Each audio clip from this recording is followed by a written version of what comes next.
Taunsa news में अहम खबर से आपको आगाह कर रहे हैं। तौसा के अवाम को रिलीफ पहुंचाने के लिए मुस्लिम लीग नून के रहनुमा और उम्मीदवार बराए MPA हल्का PP 286 ख्वाजा निज़ामुल महमूद ने मंगरोठा रोड पर यूटिलिटी स्टोर की नई ब्रांच का इफ्तिताह कर दिया।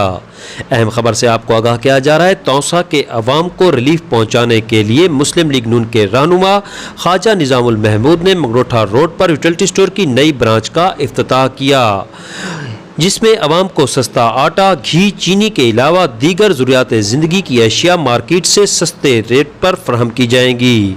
ख्वाजा निज़ामुल महमूद ने यूटिलिटी स्टोर की इंतज़ामिया को अवाम को तमाम तर सहूलियात बिला तफरीक मुहैया करने की हिदायत भी जारी की।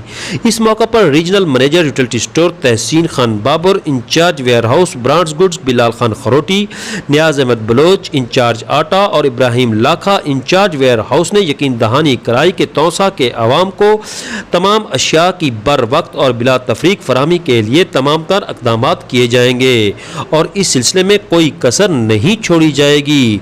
इस मौका पर ख्वाजा निज़ामुल महमूद ने तौसा न्यूज़ से गुफ्तगू करते हुए कहा कि यूटिलिटी स्टोर इंतज़ामिया को तौसा में आबादी के तनासब से मज़ीद ब्रांचें खोलने की भी सिफारिश करेंगे ताकि मकीनों को मज़ीद सहूलियात भी मिल सकें। इस तकरीब में मारूफ सियासी और समाजी शख्सियत बैरिस्टर अली अब्बास खान नक्सूहा भी मौजूद थे। अहम खबर से आपको आगाह किया जा रहा है। तौसा के अवाम के रिलीफ के लिए मुस्लिम लीग नून के रहनुमा ख्वाजा निज़ामुल महमूद ने मंगरोठा रोड पर यूटिलिटी स्टोर की नई ब्रांच का इफ्तिताह कर दिया। सुहेल शहजाद, तौसा न्यूज़, तौसा शरीफ।